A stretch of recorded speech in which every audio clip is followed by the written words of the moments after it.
my beloved Boss Mike Cervera. Oo, unahin na natin to si Digunyo, mga kababayan. Bagong-bagong balita, mga kababayan. Ito daw matandang Duterte na butot balat na sa may ICC, abay sinugod daw po bigla sa ospital sa hindi ho malamang kadahilanan. Opo ha, yun po ang balita ngayon na gumimbal sa kampo ng mga Duterte. Opo, yung mga DDS ngayon ay nag-iiyakan na ho, mga kababayan.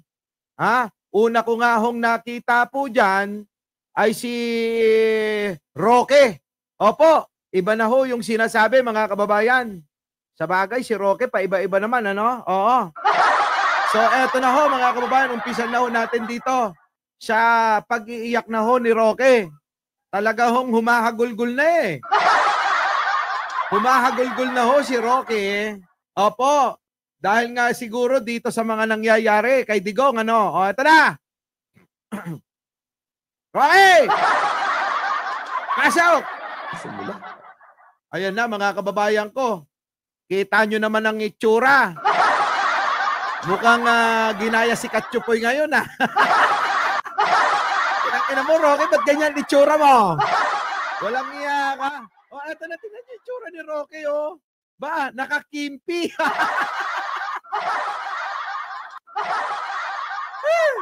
Kimpi, mga kababayan, si Roque ngayon, ha? Kimpi yung peg niya ngayon. Oo. Roque, paano ka ba naman paniniwalaan yan? Kung ganyan ang itsura mo. Dapat inayon mo na. Parang hindi na ayon sa drama, mga kababayan eh. May drama si Roque, umiiyak na eh. Tapos ganyan yung makikita namin sa'yo. Ano niya to? Nakakainis ka! Nakakainis. Oo, eto na. Eto na. Oo, langya ka. Naalala ko si Mang Kepoy.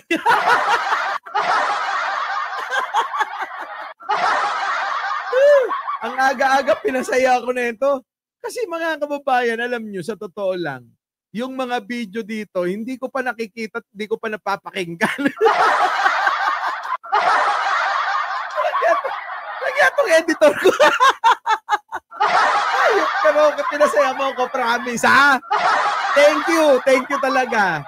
Pero kasi hindi tugma yung itsura mo sa drama mo. Ito na mga mga kababayan.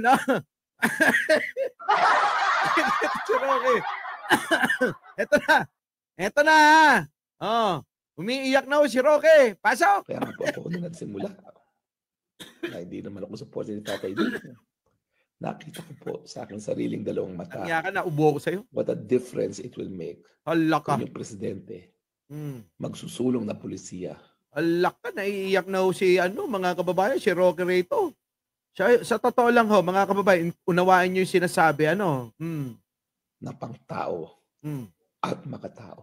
Oh. Yan pong tunay na dahilan. Wala na hong boses kakaiyak, mga kababayan.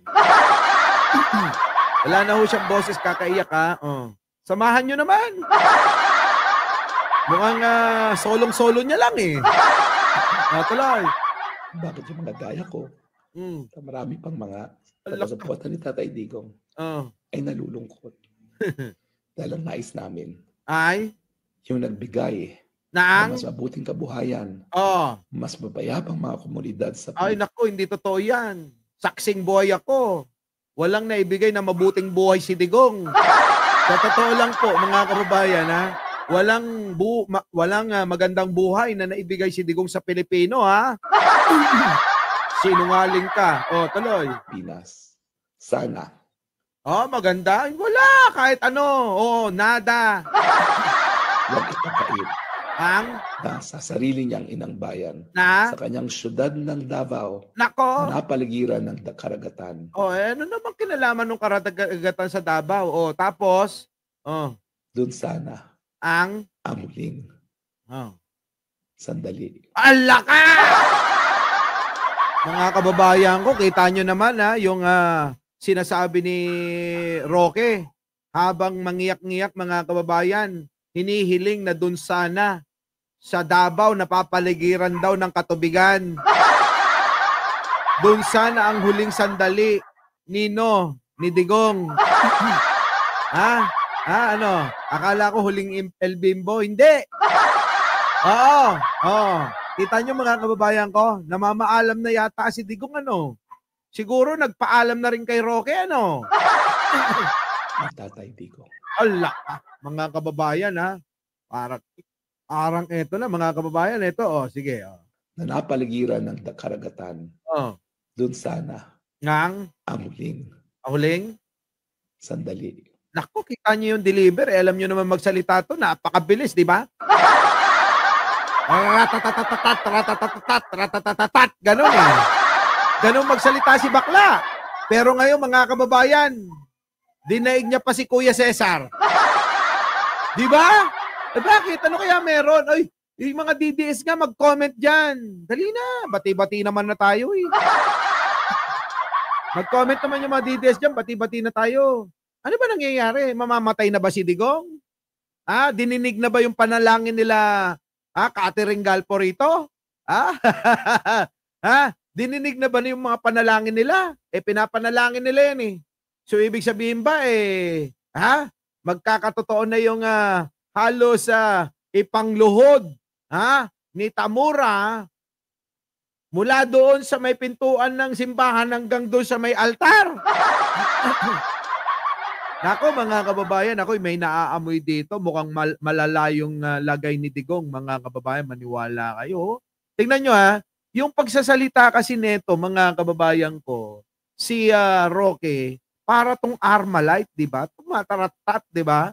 Ngayon mga kababayan parang iba eh. Para bang, sana maiuwi ang huling hantungan ni Tatay Digong ay sana sa Davao.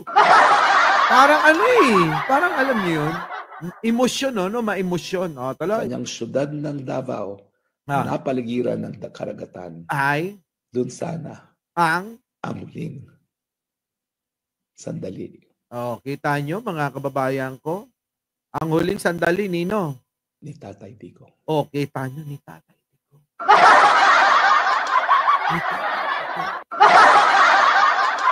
Alam nyo mga kababayan drama ba ito? Hindi ho siguro eh. Oo. Tingin ko magkakatotoo na yung panalangin ni Kian eh.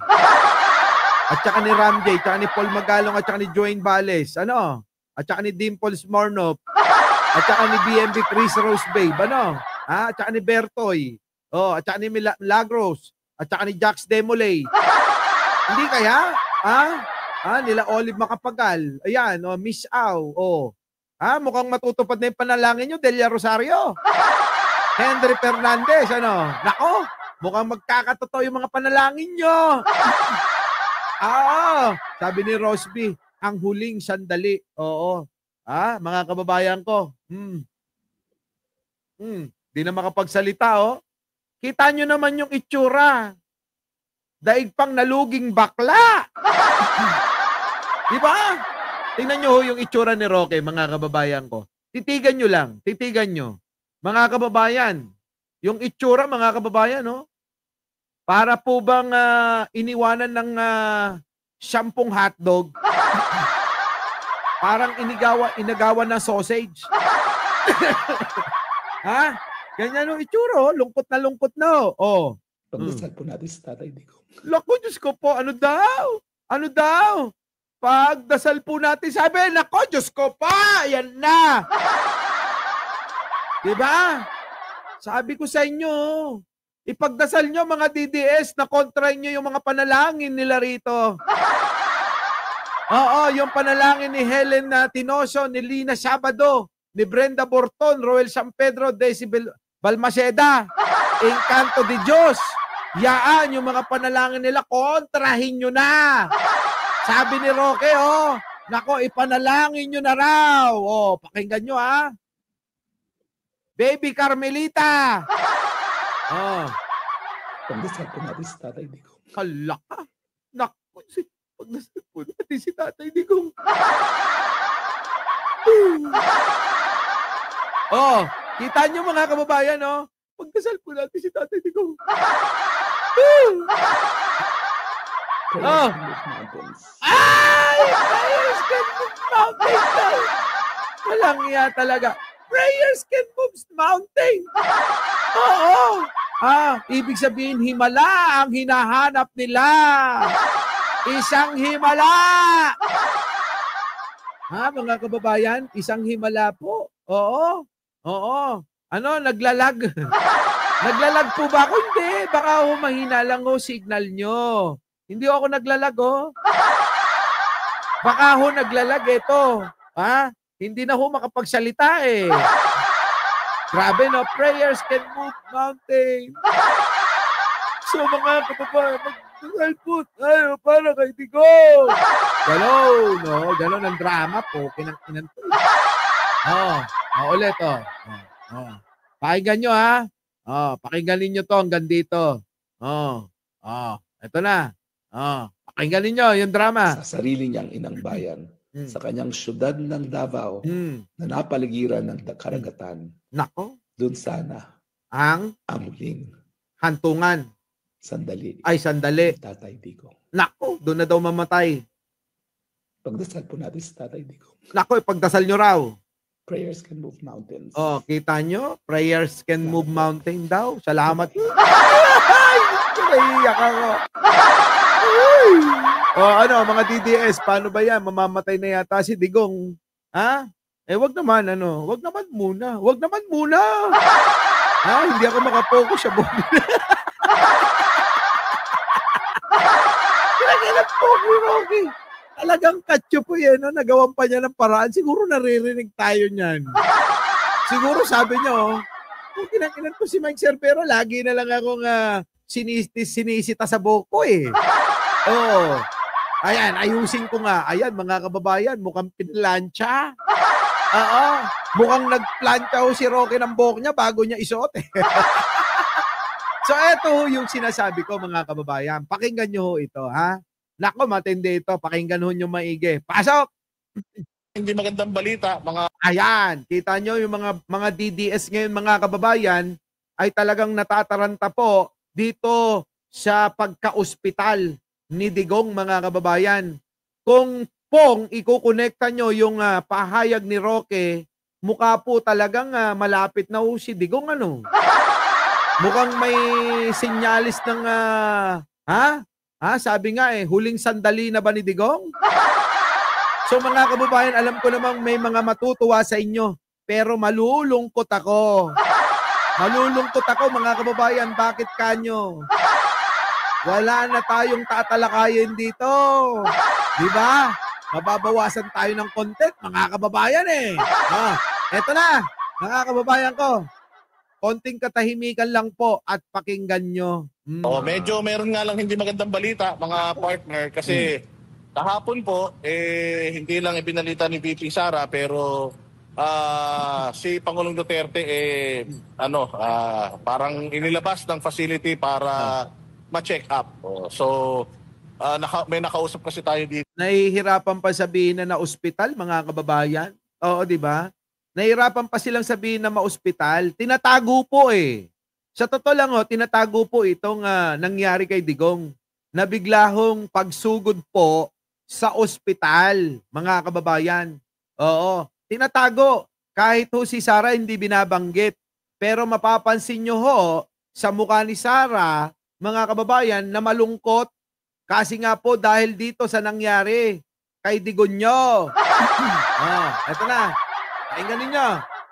Medyo meron nga lang hindi magandang balita, mga partner, kasi ano yon? Hindi magandang balita eh. Pag-check up ba hindi na magandang balita yon? Jojo Chavez? Hindi. Nililihim nila ito. Pero sa pananalita nila, kung mayaan nila sa ninyo, mga kababayan, ay meron talagang nangyayaring hindi maganda. Medyo meron nga lang hindi magandang balita, mga partner, kasi kahapon po, hindi lang ibinalita ni VP Sara, pero si Pangulong Duterte, parang inilabas ng facility para ma-check up. So, may nakausap kasi tayo dito na isang police na kilala si Pangulong Duterte. Sabi nga daw kaninang umaga or kahapon ng umaga, dinala sa ospital for check up. Tapos meron daw... Ako mga kababayan, dinala sa ospital mga kababayan for check up daw. Pero bakit maraming explanation? Test na ginawa na... Nako, bakit kailangang i-test? Diba mga kababayan? Ano kaya i-test? Kung meron bang mga kababayan? Ano ba yan? Dapat sabihin nyo na lang, general check-up lang. Kapag general check-up mga kababayan, mauunawaan natin na normal lang na ginagawa natin yun Di po ba? Tulad ako, taon-taon, general check-up.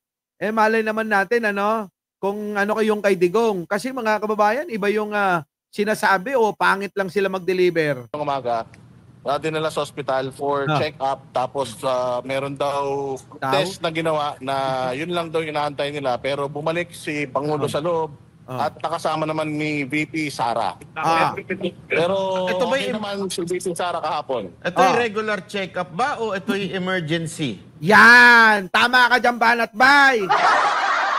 Kung general check-up ba yan o emergency check-up? Parang ang sinasabi sa atin nung nakausap natin partner, ay mukhang emergency kasi... Ala ka! Emergency nga Yan ang sinasabi ko! Nako, emergency mga kababayan. Mukhang ang malapit na yung idol ng mga mangmang. Di ba mga kababayan?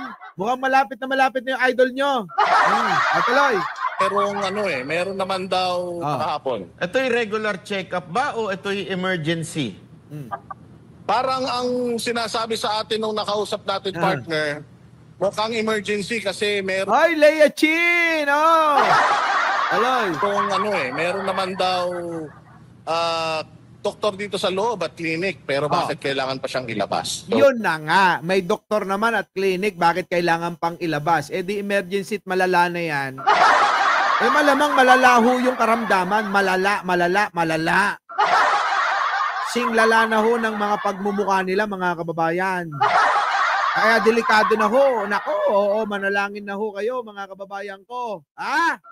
Ipanalangin nyo na ho na sana ay lumakas at sumigla at kumain ng marami na uli si Digong para magkalaman. Diba? Diba? Sabi rito ni Lord Alan share pag emergency. Walang emergency check-up. Oo nga naman. Pag emergency. Walang emergency check-up. Ano ka ba? Tama naman si Alan. Di ba? Eto na. Tuloy. Mga kawan, pakinggan nyo Kaya, whatever it is, manalangin tayo na sana talagang ma-weather ni Pangulong Duterte itong mga nangyayari sa kanya, lalong-lalo. May nangyayari daw sa kanya.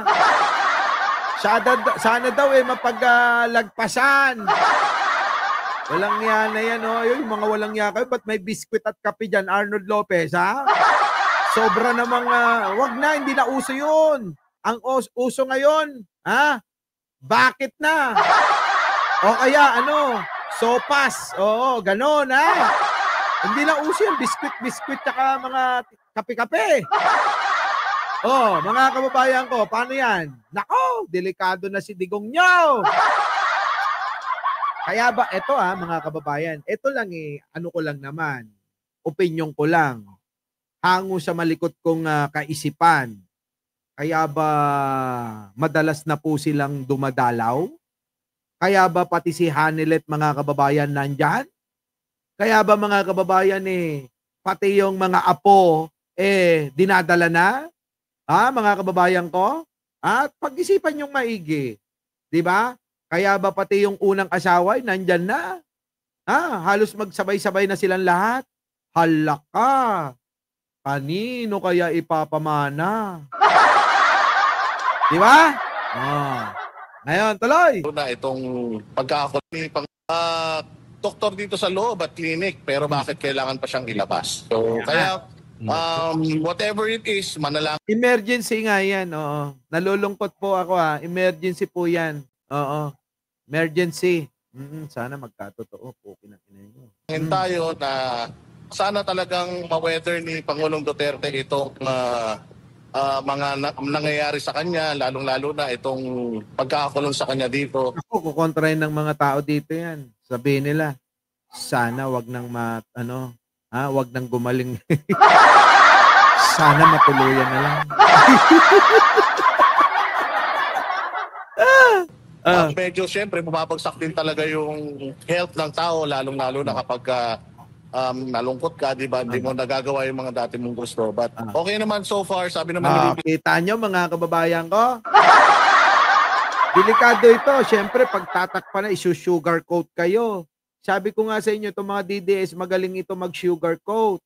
Hindi ho tulad ko, re-rectain ko kayo. Pag sinabi ko na malala yung lagay ni Digong, kahit masakit, sasabihin ko, malala yan, maniwala kayo. Sila rin naman na may sabi. Meron naman doktor sa facility. Meron na mga clinic. Meron namang mga gamit. Bakit dagli-dagli na sinusugod sa ospital mismo? O, kita nyo? Yaan. Yan ang pag-isipan nyo maigi. Di ba mga kababayan? Eto na. Sara kahapon, maganda naman yung pag-uusap nila. Napag-usapan nga nila pati yung buhok ni pati yung buhok ni Trillanes na pag-usapan. Akala ko bakit naman yung buhok ni Trillanes, ba't di na lang yung buhok ni Roque?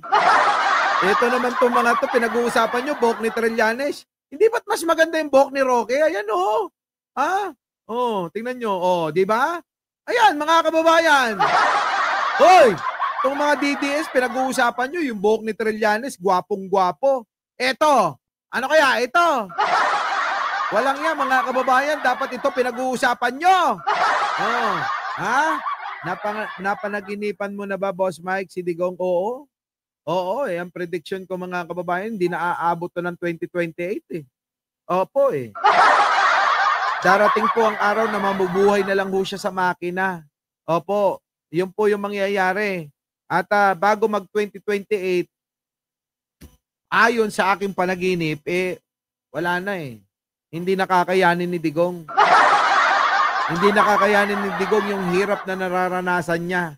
Yung pagbabayad niya sa parusa, ng mga ginawa niyang kasalanan sa ating bansa, sa ating mamayang Pilipino at sa mga biktima ng EJK. Oy, ito nga pag-usapan nyo kung ano-ano pinag-uusapan nyo, pag-uusapan nyo, buhok ni Trillanes. Yung health ng tao, lalong-lalo na kapag nalungkot ka, di ba? Hindi mo nagagawa yung mga dati mong gusto. But okay naman so far, sabi naman ni VP Sara kahapon, maganda naman yung pag-uusap nila. Napag-usapan nga nila, pati yung buhok ni pati yung buhok ni Trillanes. Ni Roque. Oo, si Roque na lang. Mas maganda yung buhok ni Roque. Na pag-usapan nila. Nasabi rin niya na parehas sila ng uhit ng palad ni Pangulong Duterte, si Pastor Apollo Kibuloy daw. Oo, parehas sila naman nyakis na dalawa. Kaya parehas talaga ang kinahinatnan nilang dalawa, no? At ngayon, aantayin natin yung sagot ni VP Sara kasi kahapon lang niya nalaman yung pag-deny ng Pasig RTC sa...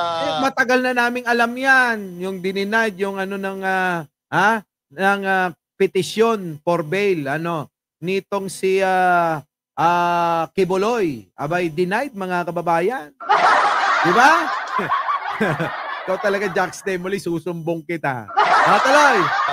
Bail, petition for bail ni Pastor Apollo Kibuloy. Kahapon lang niya nalaman. So ngayon daw, sasabihin niya kay Pangulo, hihingan daw niya ng reaction. So, Boss Dada, yung pagdala kay Pangulong Duterte Ayan na, ibabalik mga kababayan. sa ospital, nabalitaan niyo yan, hindi ho lang sa labas, di ba? Yan ay galing mismo sa pulis na nandun sa loob ng ICC, tama? Nako! Opo. Ang sabi pa nga ng pulis, parang nagtataka pa kayo bakit parang hindi masyadong masaya si VP. Alaka, yan na, kita nyo? Nagtataka ba kayo bakit hindi daw masaya si Buday?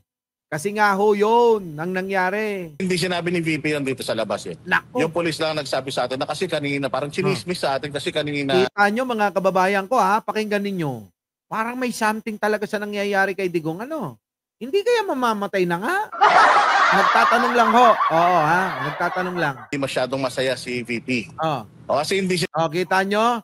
Oh, ulit. Sabi pa nga ng pulis, parang nagtataka pa kayo bakit parang hindi masyadong masaya si VP. Nako. O, kasi hindi sinabi ni VP nandito sa labas eh. Nako. Yung pulis lang nagsabi sa atin na kasi kanina, parang chinismis sa atin kasi kanina...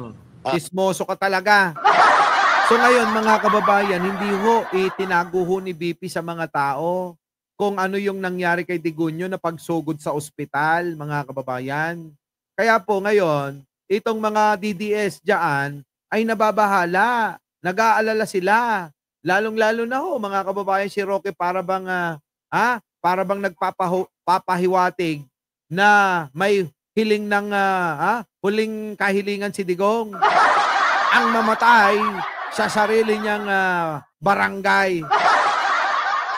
Kita niyo mga kababayan ko, no? Ganyan talaga buhay. Pag masamang tao ka, lahat, no? Abay may kaparusahan. Ultimo, yung iyong kamatayan. At nilabas siya para dalhin sa ospital. No? Nako. Sila daw nagtaka kasi nga, meron naman daw clinic tsaka mga doktor sa loob. Oh. Pero Diba nakakapagtaka? Kung may doktor, may clinic sa loob, bakit kailangan pang itakbo sa labas? Ha, mga kababayan ko? Diba? Yan. Isipin nyo maigi yan. Naku, mga kababayan, hayaan na natin. Sana nga magkatotoo. Our beloved Boss Mike Severa.